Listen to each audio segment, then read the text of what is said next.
Bonjour. L'invité de ce jeudi chez Agora ici Télévision est M. David Bonton, pianiste et compositeur, natif de Port-au-Prince, où les musiques occidentales et musiques urbaines traditionnelles haïtiennes se côtoient continuellement. David Bonton est boursier du Conseil des arts et des lettres du Québec et du Conseil des arts du Canada. Il a composé et enregistré plusieurs CD. Ici Kamal Benkiran, bienvenue chez Agora. Je vous souhaite la bienvenue parmi nous, Monsieur Bonton. Bonjour Monsieur Benkiran, merci de me recevoir à votre antenne. Ça fait plaisir de vous accueillir. Je vais commencer par cette citation. Elle est éminente et intéressante que le musicologue Claude Dauphin a dit sur vous, a projeté sur vous. Il vous présente comme faisant partie de la relève des compositeurs haïtiens et vous classe parmi les compositeurs classiques haïtiens de la nouvelle ère. Dans l'essai et donc de l'histoire du style musical d'Haïti. C'est-à-dire, en parlant de cette nouvelle ère, est-ce qu'on parle de cette fusion de toutes les tendances qui sont maintenant présentes à Haïti? Comment est-ce qu'il faut le comprendre, justement?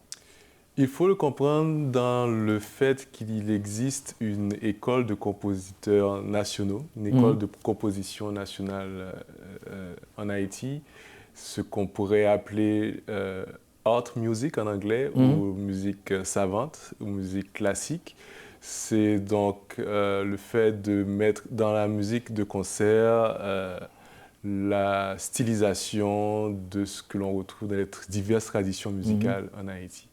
Donc je fais partie de cette mouvance-là et de là donc la nouvelle c'est divisé en plusieurs ères, plusieurs périodes, donc parmi les nouvelles périodes, les nouvelles ères, c'est cela. Excellent. On va parler de ce communiqué-là. Vous préparez un beau projet, vous êtes le compositeur, l'Orchestre classique de Montréal, avec lequel vous collaborez pour la première fois sur un nouvel opéra de chambre intitulé La Flambeau, première mondiale, qui sera présenté le mardi 7 février 2023, mesdames et messieurs. C'est une date à retenir.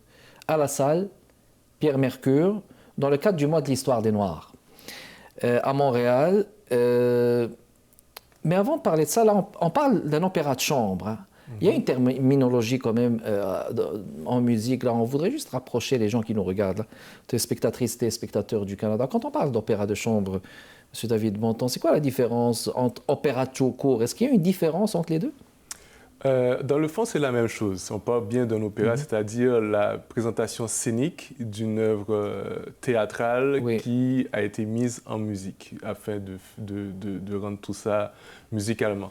Mais à la différence de l'opéra, l'opéra de chambre n'a pas une profusion de moyens, de décors, de chanteurs ou d'instruments, etc. Et tout est vraiment concentré dans l'espace et le temps et dans l'orchestration également, afin de rendre d'une manière plus condensée l'esprit de l'œuvre. Voilà. Très bien. Puis, d'après le communiqué, on parle du flambeau. La flambeau, c'est pas le flambeau. Hein. Déjà, c'est interpellant. Il y a une originalité quelque part dans ce titre. C'est quoi la différence? Est-ce que c'est voulu? Est-ce que c'est la flambeau, justement? C'est pas le flambeau, normalement, parce que c'est en masculin. Hein? Le flambeau, c'est masculin. Mais l'œuvre, c'est bien la flambeau. Oui. Et l'œuvre théâtrale dont est tiré mon opéra, La Flambeau, de Faubert Bolivar, est une œuvre digressive. Et à mes égards, c'est une manière pour lui, un truchement pour interpeller le spectateur, l'auditeur, à pouvoir mettre de côté ses idées préconçues, ce qu'il prend pour vérité acquise, afin de comprendre l'autre, vraiment écouter l'autre et rentrer autant que possible dans l'imaginaire qui lui est présenté. Dans son imaginaire. Hein. Voilà. Comme vous venez de le dire, c'est un opéra pour 4 personnages orchestrés à cordes avec maracas. Oui, pour orchestre à cordes et maracas. Maracas, c'est comme ça qu'on le dit, et titré de la pièce du théâtre éponyme de ce poète et dramaturge haïtien, Flaubert Bolivar. Cette œuvre a gagné le prix spécial Paulette Poujol-Oriol et Georges Corvinton des éditions Henri Deschamps. Flaubert Bolivar. Voulez-vous nous dire quelques mots sur ce dramaturge? Oui, bien sûr, c'est quelqu'un que je connais très bien puisqu'il a été mon camarade à la faculté de droit à Port-au-Prince, en Haïti. Nous avons donc fait nos études ensemble et partageons plusieurs idéaux de justice sociale. Et donc son œuvre traite beaucoup de ces thématiques-là. Et c'est ce qui m'a interpellé là-dedans et pourquoi j'ai choisi de mettre cela en musique. Et oui, cette œuvre est bien récompensée de la francophonie, déjà avec ce premier prix des éditions des Champs. Donc voilà, c'est une œuvre que j'aime beaucoup. Et que vous avez composée pendant la période du Covid. Comment ça s'est passé justement? En fait, c'est une œuvre qui a été rédigée en 2013 et en 2014, lorsqu'il a reçu le prix, ça a été publié, il m'a envoyé un exemplaire. Mais même si je m'étais promis d'en faire un opéra, je n'avais jamais eu le temps de m'asseoir et d'écrire quoi que ce soit là-dessus. Et c'est à la faveur du premier confinement en 2020 que j'ai eu le temps de finaliser, de composer cela. Et de valider cela. Là, remarquez, je reçois la plupart du temps des auteurs avec des livres. Des livres, on peut les concevoir 1 année ou 2 années. Là. Mais une composition musicale, comment ça se passe? Est-ce que ça peut se faire en 1 mois, quelques semaines, ou bien ça peut prendre aussi 1 année, 2 années? Vous qui êtes compositeur, comment ça se passe pour vous? Ça dépend. Par exemple, la Flambeau, j'avais dès le début commencé à esquisser certaines choses. Mais lorsque je me suis enfin dédié à cela, vraiment uniquement à cela, tout est allé vraiment très naturellement, très vite. Et puis, ça dépend. Vraiment, il y a des pièces qui durent 1 minute ou 2 minutes où je prends des années à écrire. Et ça a été... 1 minute, c'est court. Mais est-ce que vous revoyez, c'est-à-dire, moi je pense que chaque œuvre mérite qu'on la reconsulte et qu'on la revoie, comme il y a des artistes qui préfèrent donner l'œuvre brute au début et ils disent que bon voilà, tout ce qui est brut, c'est vraiment de l'art. Pour le cas précis de l'opéra, j'ai tout écrit, vraiment. Et quand je l'ai présenté à l'orchestre, il y a ce qu'on appelle l'étape de la création, un atelier de création. C'est ce que nous avions fait en septembre 2021, sous la direction de Boris Brot. Et là, ce sont des questions purement techniques. Comment mieux écrire pour mieux rendre telle ou telle partie. Mais sinon, l'ensemble de l'œuvre est vraiment terminé et achevé. Mais ça, c'est instructif aussi. C'est comme des formations. C'est toujours bien n'est-ce pas, d'ajuster son chemin avec des formations comme ça. Une pause publicitaire et on revient dans les prochaines minutes, mesdames et messieurs. David Bonton est mon invité de ce jeudi. Restez avec nous.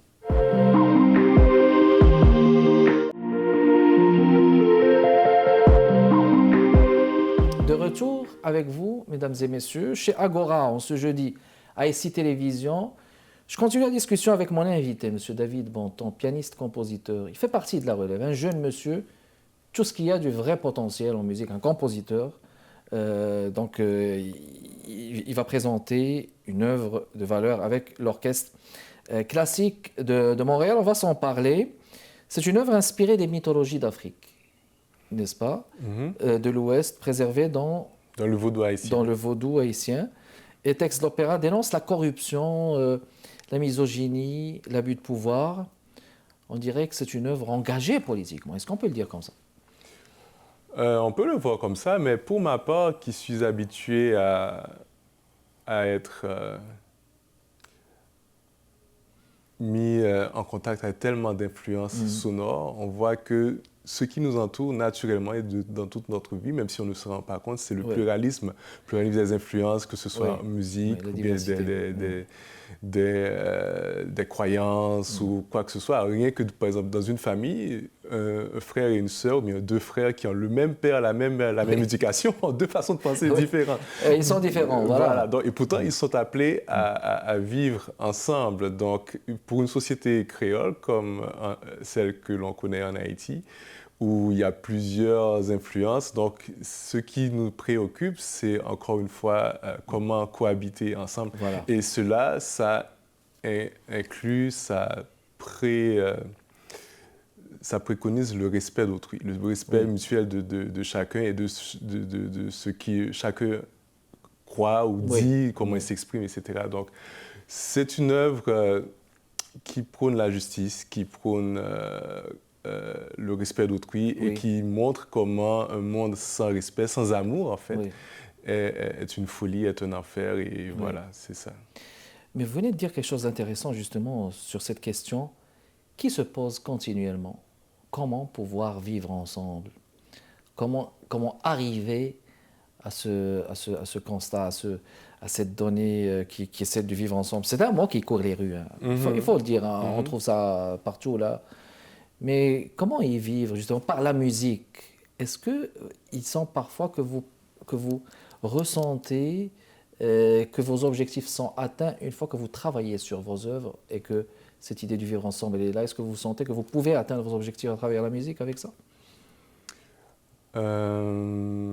Oui, pourquoi pas, parce que ce que je tends à faire, c'est de créer à chaque fois la plus belle œuvre que je puisse écrire. Maintenant, comment c'est reçu, je n'ai pas de contrôle là-dessus. Mais ce que je peux écrire, ce que je peux donner à entendre, à faire entendre, ça j'y travaille très fort. Et pour moi, la première chose qui est importante, c'est l'écoute. Si on arrive déjà à écouter, d'où l'interpellation que fait l'auteur dès le titre, La Flambeau, à écouter l'autre dans son vécu et ce qu'il charrie comme imaginaire, je pense que le premier pas est déjà fait. Et si on apprend à s'écouter, déjà, c'est la porte ouverte à une empathie, au respect, etc. Je pense que c'est le premier pas à faire, c'est l'écoute. C'est l'écoute, un premier pas franchi, quand vous dites, et l'empathie aussi comme qualité non négociable. Absolument, absolument. Il faut être solidaire aux gens.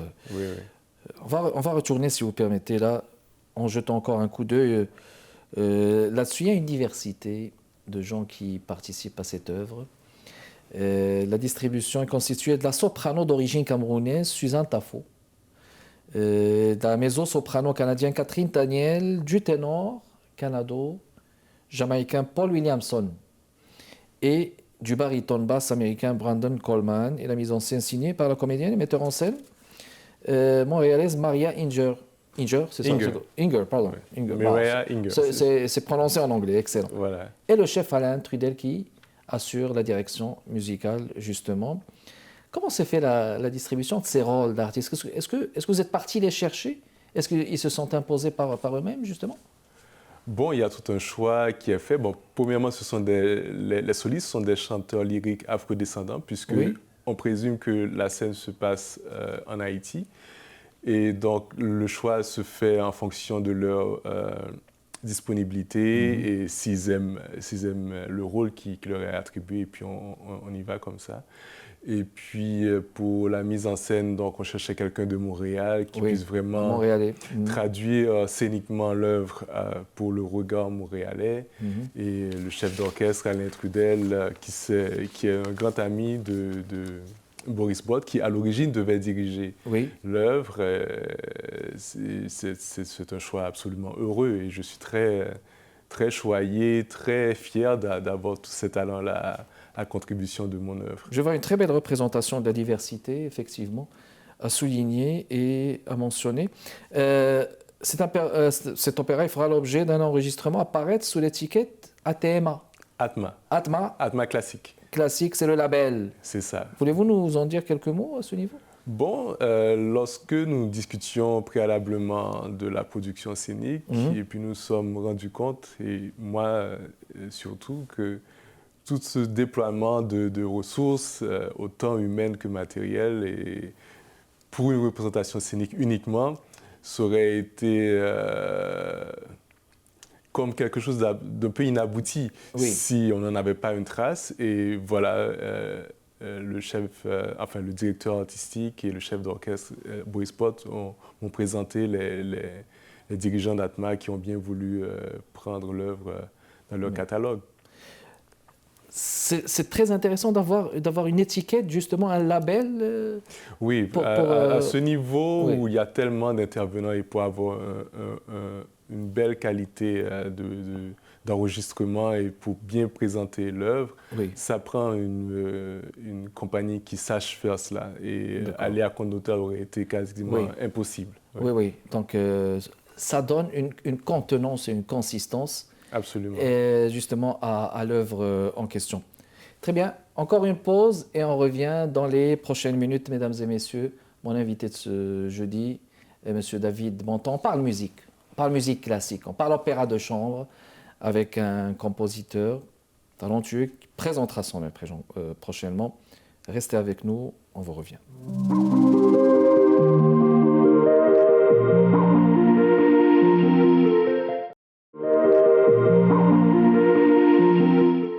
De retour avec vous, mesdames et messieurs, chez Agora. On continue avec notre invité David Bontemps. On parle musique, mais avant cela, j'aimerais vous mettre au parfum de cet extrait musical avec Suzanne Tafo. Je vous laisse voir ça tout de suite, on vous revient.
Et voilà, alors de retour avec vous, mesdames et messieurs.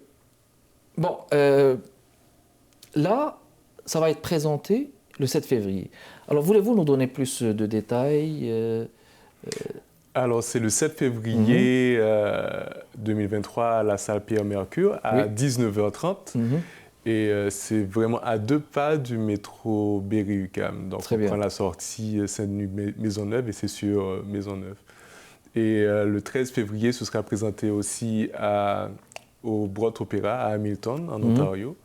Et voilà, vous êtes tous conviés à cette première. C'est gentil. Le 7 février et le 13 février, est-ce qu'il y a un site où les gens peuvent acheter en ligne? Oui, pour le 7 février, c'est orchestre.ca. Okay. Et vous allez à la billetterie, vous cherchez la Flambeau le 7 février, et puis vous choisissez vos sièges et voilà. Magnifique. Orchestre.ca, on s'en va à l'anglais Flambeau pour commander pour le 7 et le 13. Alors, pour le 13, c'est à Hamilton, c'est pas le même site. Oui, exactement, mais le 7, c'est à la salle Pierre-Mercure. Mercure, c'est ça. Exactement. Oui. Maintenant, j'aimerais vous interpeller sur une question relative à l'insertion des artistes issus de la diversité au Québec. Comment est-ce que vous voyez l'insertion des artistes, je ne vais pas dire ethniques complètement, des artistes québécois issus des communautés là, qui sont là établis depuis longtemps? Est-ce que vous voyez que ça marche bien au Québec, qu'on peut faire des affaires, qu'on peut être inséré, travailler dans le tissu culturel québécois, que ce soit en musique ou que ce soit en littérature, etc. Comme votre cas maintenant, vous le faites, hein? Bon, je vois que de plus en plus, il y a des efforts qui sont faits. C'est sûr qu'on peut encore faire mieux. Et c'est des choses que l'on peut qu'applaudir. Et puis, on souhaite qu'à un certain moment, tout le monde sera en fonction de leurs compétences et de ce qu'ils ont à apporter artistiquement, aura la place qu'ils méritent sur la scène, que ce soit au Québec ou dans le reste du monde.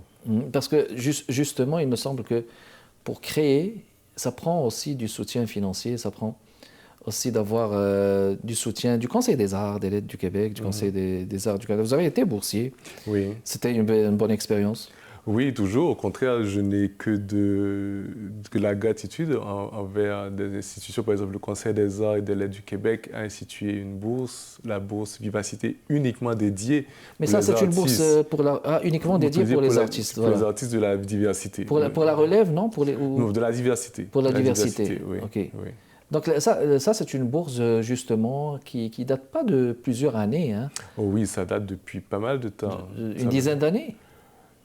Même un peu plus, si un je peu plus même. Oui. La bourse Vivacité du Conseil des arts et des lettres du Québec, ce que je sais, c'est qu'elle est destinée justement aux artistes issus de la diversité, mais ils prennent plus la relève aussi. Mais les bourses, ils sont aussi, c'est beaucoup de bourses attribuées aussi à des artistes. C'est vrai qu'à l'origine, c'est destiné aux artistes de la relève parce que elle favorise l'insertion des artistes dans le circuit culturel du Québec. Mais c'est vrai qu'une fois cette insertion accomplie, on est invité à appliquer dans les créneaux normaux. C'est ça l'objectif en fait. Des circuits donc qui sont à part Vivacité qu'on voulait dire. Voilà. Très bien. Bon, alors une dernière question, projet d'avenir, si vous avez un message à transmettre, Monsieur David Banton. Bon, je suis tellement pris par la production de l'opéra que c'est vrai que j'ai des projets d'avenir que j'espère pouvoir réaliser très bientôt. Mais mon message pour l'instant, c'est que j'espère que le public sera au rendez-vous et qu'ils vont pouvoir apprécier, j'espère qu'ils vont pouvoir apprécier vraiment ce que j'ai écrit. Très bien, alors ça a été un plaisir de vous avoir reçu. Merci beaucoup d'avoir été avec nous. On va clôturer tout de même par la musique, si vous le voulez bien. Cet extrait, mesdames et messieurs, toujours de la musique de David Banton, pour vous mettre toujours à l'ambiance du talentueux invité que nous avons eu le plaisir de recevoir aujourd'hui. Kamal Benkiran avec vous, portez-vous bien, place à la musique. Au revoir.